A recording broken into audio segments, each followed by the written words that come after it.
kembali pada kesempatan malam yang baik ini sambil kembali kita niat iktikaf di rumah Allah. Mari sama-sama kita kembali melanjutkan pengajian hadis kita dengan kitab Fathul Bari bi Syarh Sahih Bukhari karya Imam Ibnu Hajar Al-Asqalani rahimahullahu ta'ala.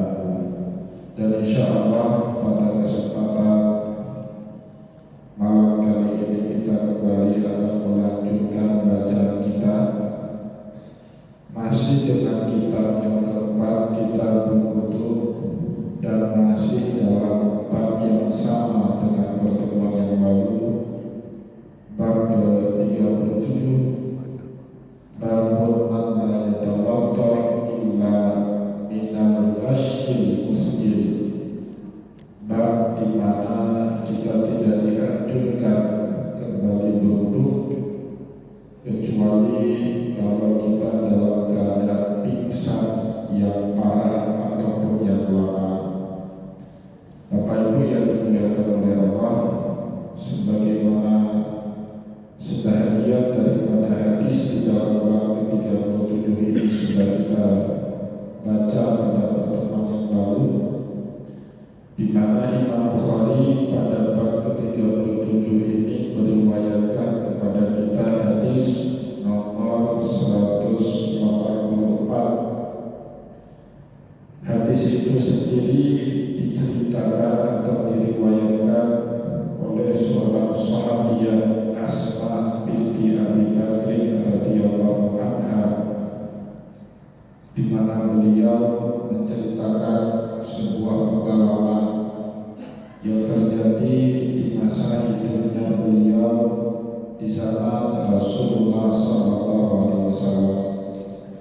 Anha qalat, Asma binti Abi Bakr bertutur menceritakan pengalamannya kepada kita di dalam hadis nomor 184. Ataitu Aisyah zawjah Nabi sallallahu alaihi wasallam hina khasafati syams.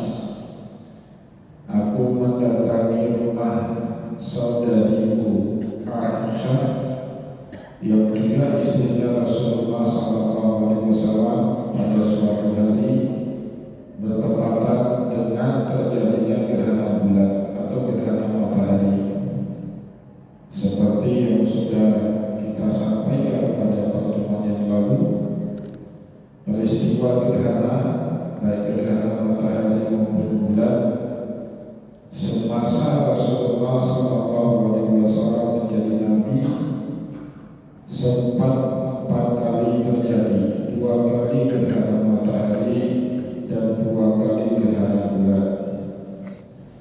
Dan gerhana matahari yang diceritakan oleh Asma pada riwayat hadis nomor 184 di dalam Sahih Bukhari, gerhana matahari yang sama yang terjadi di hari wafatnya putra Rasulullah Ibrahim, putra Nabi dan anak Nabi yang terakhir dari perkawinannya dengan Maria Ibtiyah. Lahir seorang anak yang diberi nama Ibrahim, wafat sebelum genap usianya 2 tahun. Di hari wafatnya Ibrahim inilah kemudian terjadi gerhana matahari. Sempat muncul beberapa anggapan yang keliru dari kalangan sahabat yang mengaitkan terjadinya gerhana matahari itu dengan wafatnya putra Rasulullah SAW, sehingga Nabi merasa penting untuk mengoreksi keyakinan yang salah dari beberapa sahabat. Rasulullah SAW kemudian berkata, Inna syamsa wal qamara ayatan min ayatillah. Sesungguhnya matahari dan bulan 2 tanda-tanda kekuasaan Allah dari sekian adanya tanda-tanda kekuasaan Allah yang lain. La tahsifu li hayati ahadin minkum wala li mautihi. Tidak terjadi gerhana matahari karena kelahiran atau kematian seorang manusia yang ada di bumi. Maka sebagai syariat Rasulullah SAW mencontohkan kepada kita saat terjadi gerhana matahari maupun gerhana bulan, yang kita lakukan bukan mempercayai khurafat, tetapi Rasulullah mencontohkan kepada kita untuk melaksanakan sholat khusuf gerhana matahari ataupun sholat khusuf gerhana bulan. Maka Bapak Ibu yang dimuliakan oleh Allah, di hari itu Asma binti Abi Bakr mengunjungi rumah Sayyidah Aisyah radhiyallahu anha. Fa idza nasu qiyamun yusallun. Pada saat beliau datang, para sahabat sedang melaksanakan ibadah sholat berjamaah bersama dengan Rasulullah SAW. Ini sering kita sampaikan dalam pelajaran fikih. Sholat gerhana matahari maupun bulan, meskipun dia termasuk sholat sunnah, tapi dalam pengerjaannya tidak pernah dilakukan sendiri-sendiri oleh Rasulullah. Rasulullah SAW selalu menjamaahkan sholat gerhana matahari maupun bulan semasa beliau hidup. Itulah yang membuat para fuqaha kemudian menarik kesimpulan sholat gerhana, apakah matahari maupun gerhana bulan, dalam pelaksanaannya harus dilakukan secara berjamaah, sama seperti sholat Idul Fitri, sama seperti sholat Idul Adha.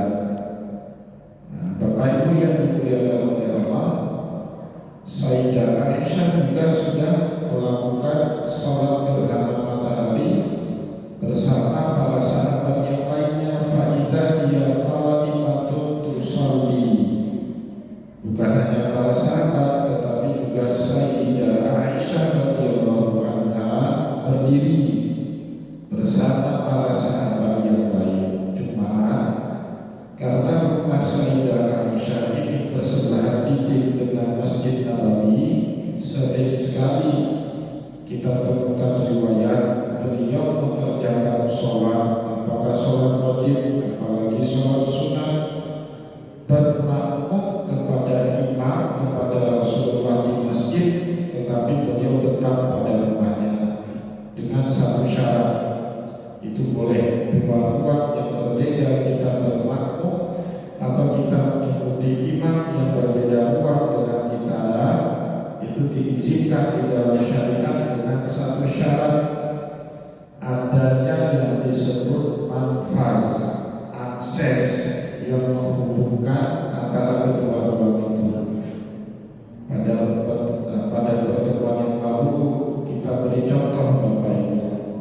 Seandainya ada yang mengerjakan sholat Jumat di teras masjid, sedangkan pintu di belakang ataupun pintu di samping ditutup rapat, tidak terbuka, itu menurut ulama Syafi'i sholat jamaah yang di luar masjid tidak sah, karena tidak terhubung dengan pintu yang membuka akses kedua ruang ini.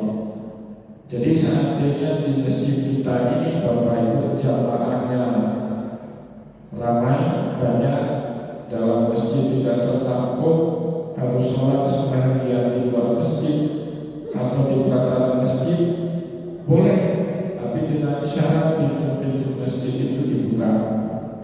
Itu yang disebut dengan manfaz, dan itulah yang dilakukan oleh Sayyidah Aisyah radhiyallahu anha. Meskipun suara Nabi sebagai imam di dalam sholat terdengar ke dalam rumahnya Sayyidah Aisyah, tapi Sayyidah Aisyah radhiyallahu anha tetap membukakan yang menghubungkan rumah beliau dengan Masjid Nabawi. Nah, jadi nanti tolong diperhatikan praktek sholat di masjid kita, Bapak Ibu. Kalau jamaahnya sampai keluar, maka pintunya dibuka, jangan ditutup, karena penting adanya penghubung antara dua ruang yang berbeda untuk keabsahan sholat berjamaah. Fakultu malinas Asma binti Abi Bakrin, karena tidak tahu ini judul sholatnya apa, siang-siang bolong sholat, bukan waktu duha, apalagi waktu syuruk, waktu zuhur juga belum masuk. Maka beliau bertanya kepada adiknya Sayyidah Aisyah radhiyallahu anha, malinas, apa yang dikerjakan oleh orang sholat apa ini? Fa'asyarat biyadiha nahwa sama. Maka Sayyidah Aisyah radhiyallahu anha pun menunjuk dengan tangannya ke arah langit. Ini pada pertemuan yang lalu juga kita kupas, Bapak Ibu. Kalau dari sini para ulama tidak ijma dengan gerakan lebih daripada 3 kali di dalam sholat, apakah batal atau tidak membatalkan sholat. Yang berfatwa sholat batal kalau ada gerakan 3 kali berturut-turut dilakukan Imam Syafi'i dan ulama-ulama yang bermazhab Syafi'i. Sedangkan mazhab jumhur selain Syafi'i, Hanafi, Maliki ataupun Hambali mengatakan tidak batal dengan gerak, walaupun geraknya lebih dari 3 kali berturut-turut jika ada kebutuhan. Seperti juga kilan dari sebuah riwayat hadis Nabi yang lain, di mana Rasulullah sedang sholat duha di rumahnya, tapi beliau pergi mendekat ke pintu saat mendengar dari luar rumahnya ada yang mengetuk pintu. Beliau bukakan pintu rumah dari dalam. Setelah berjalan beberapa langkah menuju ke tempat pintu, dan kemudian Rasulullah SAW kembali melanjutkan ibadah sholat duhanya tanpa membatalkannya. Ini yang dijadikan dalil oleh jumhur ulama, gerak lebih 3 kali tidak membatalkan sholat. Sedangkan mazhab Syafi'i berpendapat gerak lebih daripada 3 kali berturut-turut ikut membatalkan sholat. Setelah itu Sayyidah Aisyah radhiyallahu anha pun berkata, waqala subhanallah. Nah, beliau mengucapkan tasbih. Tasbih itu termasuk kalimat yang dibolehkan diucapkan di dalam sholat tanpa membatalkan sholat seseorang. Persis seperti nasihat Rasulullah kepada Muawiyah bin Hakam As-Sulami saat tertangkap basah berbicara di dalam sholat. Apa nasihat Nabi kepada Muawiyah bin Hakam As-Sulami? Inna hadhihi sholat la yusna'u fiha syai'un min kalamin nas. Sholat kalau sudah dikerjakan tidak lagi boleh kita ucapkan tutur kata yang kita ucapkan sehari-hari di luar sholat. Innama hiya tasbih, kecuali yang kita ucapkan itu tasbih, tahmid, wa qiraatil Quran, begitu juga bacaan Al-Quran. Jadi saya pernah teringat satu kejadian di Masjidil Haram. Bapak Ibu, biasanya kita di Masjidil Haram menjelang 30 menit azan itu ada petugas yang menghalau jamaah wanita tidak boleh lagi ada di mataf, tempat tawaf lantai 1, tidak boleh lagi ada, karena sebentar lagi di tempat mataf itu dijadikan barisan saf sholat bagi jamaah laki-laki. Itu sudah berdiri, polisi Satpol PP Arab Saudi itu sudah berdiri menghalau jamaah wanita agar keluar dari tempat tawaf. Nah, tiba-tiba kemudian pada azan maghrib ternyata di saat itu masih banyak jamaah perempuan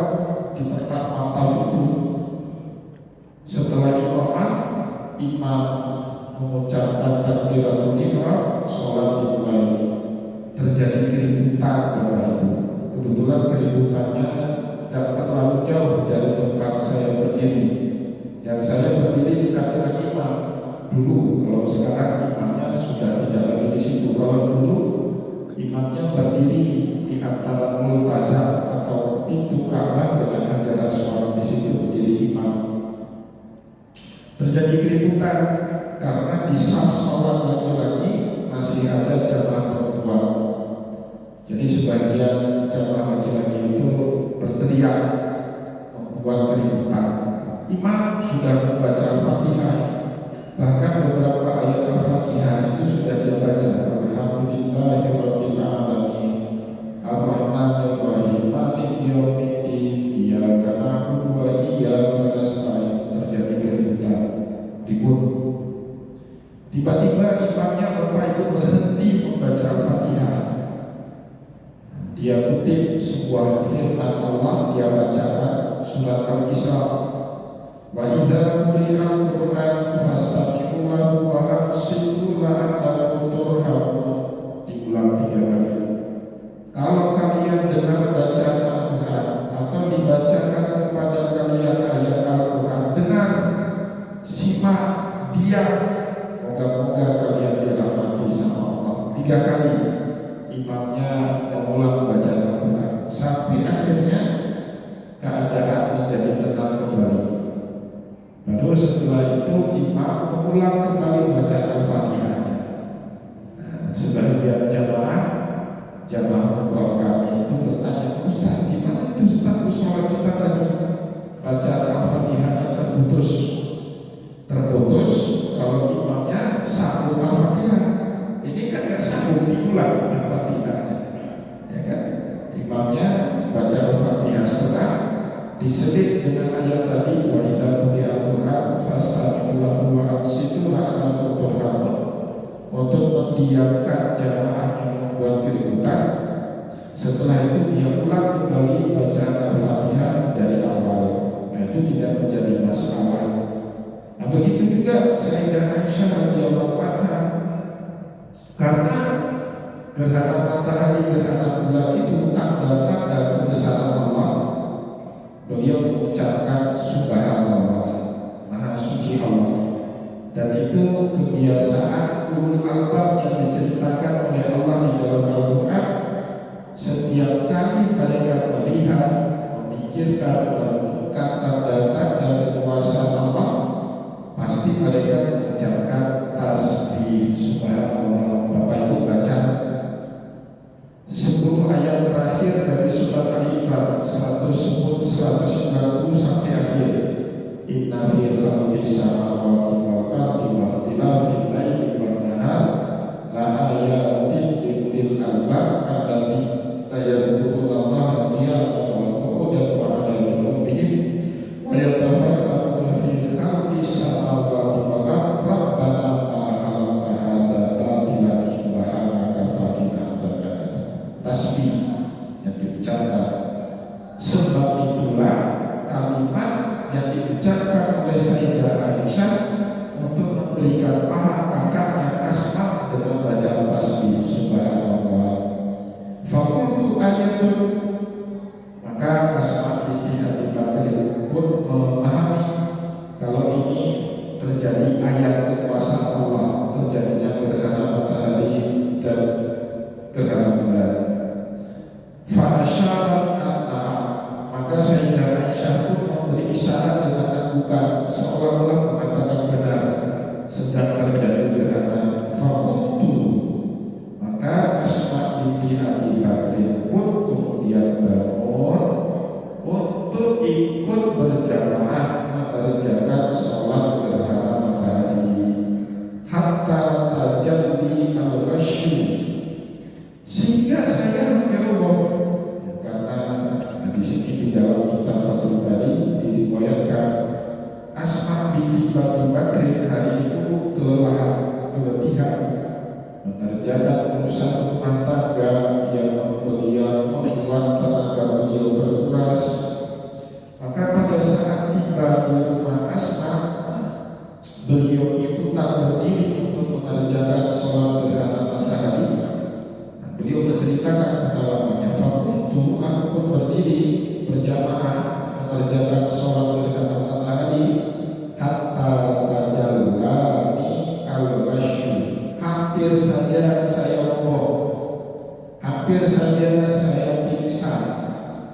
bukan karena sholatnya, karena memang sebelum beliau sholat, beliau sudah dalam keadaan capek, sudah dalam keadaan letih. Nah, disinilah diambil kesimpulan bab tadi oleh Imam Bukhari, seandainya tumbangnya atau jatuhnya seseorang membuat dia pingsan dalam waktu lama, maka wudhunya batal. Tetapi kalau pingsannya atau capeknya sebentar tanpa harus hilang ingatan atau kesadaran diri, maka itu tidak membatalkan wudhu. Ya. Nah, di sini dijelaskan oleh Imam Ibnu Hajar Al-Asqalani radhiyallahu anhu, karena di dalam riwayat berikutnya waja'altu asubbu fawqa ra'si ma'a, setelah beliau mau pingsan, akhirnya beliau ambil satu wadah air dan air itu dituangkan atau dibasahi di kepalanya supaya membuat beliau segar kembali. Nah, dari situ Imam Ibnu Hajar Al-Asqalani mengatakan wa qawluha kana tatawalla sabbal ma'i 'alaiha yadullu anna hawasaha kanat mudrikah. Peristiwa yang diceritakan di dalam hadis tadi, di mana saat Asma terasa mau pingsan, kemudian dia ambil segelas air dan menuangkannya dari atas kepala, ini menunjukkan dia masih sadar, masih dalam keadaan sadar, tidak hilang kesadarannya. Madzalika la yaqutu, keadaan inilah yang membuat wudhunya Asma binti Abi Bakr tidak hilang, tidak batal. Kalau jatuh tumbang hilang kesadaran pingsan, itu sepakat semua para ulama wudhunya batal kalau itu terjadi. Maka Bapak Ibu kaum muslimin dan muslimat jamaah pengajian yang dimuliakan oleh Allah, setelah beliau menuangkan air di atas kepalanya, beliau sadar kembali, bahkan selesai menunaikan sholat gerhana matahari bersama dengan Nabi. Dan setelah itu Asma binti Abi Bakr masih bisa mengingat isi khutbah sholat gerhana matahari yang disampaikan oleh Nabi. Sholat gerhana itu persis seperti sholat Idul Fitri ataupun Idul Adha, Bapak Ibu, di mana pengerjaan sholat terlebih dahulu, baru kemudian dilakukan pembacaan khutbah. Kalau sholat Jumat baca khutbah dulu, baru kemudian kita sholat di malam Jumat. Nah, sholat gerhana matahari, gerhana bulan, sholat istisqa, sholat Idul Fitri, sholat Idul Adha sama tata cara pelaksanaannya. Sholat dulu 2 rakaat, baru setelah itu khatib naik ke mimbar membacakan khutbah. Jadi yang disampaikan di dalam sholat Idul Fitri, sholat istisqa, minta hujan, sholat gerhana matahari, gerhana bulan, itu bukan ceramah, itu khutbah. Beda ceramah dengan khutbah, di mana kalau ceramah tidak ada rukun, Bapak Ibu. Boleh seorang berceramah buka ceramahnya tanpa pakai rukun khutbah, langsung assalamualaikum warahmatullahi wabarakatuh, segala puji bagi Allah, salawat kepada Rasulullah, semoga kita semua sehat walafiat. Bapak Ibu yang mulia haji boleh ceramah, khutbah tak boleh. Bapak Ibu, berrukun dia, dan rukun itu wajib dipenuhi. Kalau rukun tidak terpenuhi, harus mengadah dulu, Bapak Ibu. Kalau nggak ada dulu, sholatnya batal. Kemarin Jumat saya sholat di masjid Syuhada Laku. Setelah sholat Jumat, duduk dengan pengurus DKM Masjid Syuhada sambil makan buah-buahan. Mereka cerita kalau beberapa Jumat yang lalu di Masjid Syuhada itu ada seorang khatib mencalon dalam khutbah. Ada yang tinggal tertib nggak terjaga lagi, masa duluan salaman dari baca ayat Al-Quran kan berubah artinya. Beliau tanya sama saya, bagaimana itu Pak Ustaz?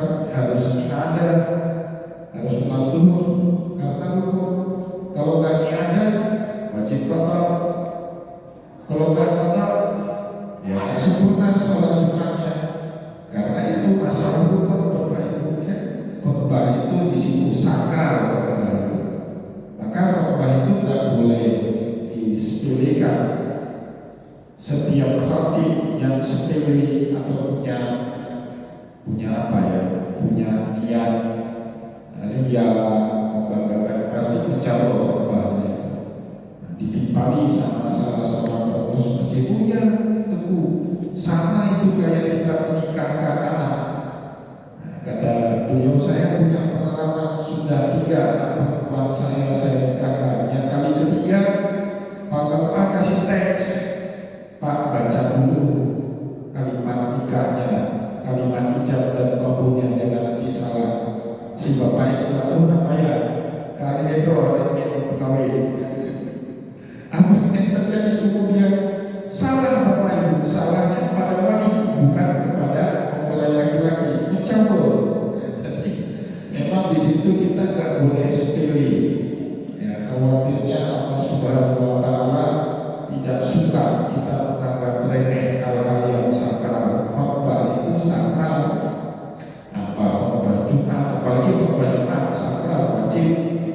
Apa khotbah Idul Fitri, khotbah Idul Adha, khotbah sholat gerhana, khotbah sholat minta hujan atau istisqa itu sakral. Maka karena sakralnya khotbah tidak boleh panjang-panjang. Yang panjang-panjang itu nanti nggak sakral lagi, dikumpul ke baliknya. Nggak boleh panjang-panjang. Dan itu Nabi yang bilang tanda seseorang paham agama, kata Nabi, dia memendekkan khotbah dan memanjangkan sholat.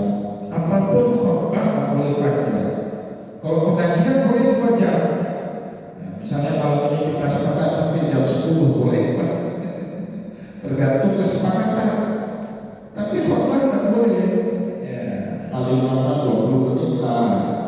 Atau kalau ada ulang-ulang khotbah 25 menit udah betul. Jangan khotbah 1-2 jam, ya betul itu. Ya tanda dia nggak paham agama. Yang khotbah nggak boleh panjang-panjang. Walaupun ada request dari pengurus masjid panjang, nggak boleh juga dipanjangkan karena kode etiknya dari Nabi, bukan dari pengurus masjid. Kode etiknya dari Rasulullah. Falamma sarafa Rasulullah sallallahu alaihi wasallam, setelah Nabi Muhammad selesai mengerjakan sholat, beliau naik ke mimbar, fasa'ada ala mimbar, fahamidallah wa asna alaih. Beliau bertakbir memuji Allah, itu kalimat khotbah. Rasulullah sallallahu alaihi wasallam menyampaikan khotbah setelah sholat gerhana matahari. Summa qala amma setelah kalimat khotbah, Rasulullah sallallahu alaihi wasallam berkata setelah amma qala summa qala ma min syai'in kuntu lam arahu illa qad ra'aituhu fi maqami hadha hatta jannata wan nar. Apapun yang sebelum ini aku tidak pernah melihatnya, illa qad ra'aituhu, melainkan aku sudah diperlihatkan semua yang sebelumnya belum pernah saya lihat. Fi maqami hadha, dari posisi tempat aku berdiri ini, hatta jannata wan nar, sampai Allah bahkan memperlihatkan bagaimana surga dan neraka. Itu mukjizat Nabi, Bapak Ibu. Itu kasyafah. Dalam ilmu tasawuf itu disebut dengan kasyafah. Rasulullah sallallahu alaihi wasallam, dan ini hebatnya para sahabat Bapak Ibu mengalami kejadian-kejadian apa yang dialami oleh Nabi. Itu kan yang pada pertemuan pengajian semalam di Masjid An-Nur saya menyampaikan kenapa Islamnya sahabat itu berbeda dengan Islamnya kita. kita.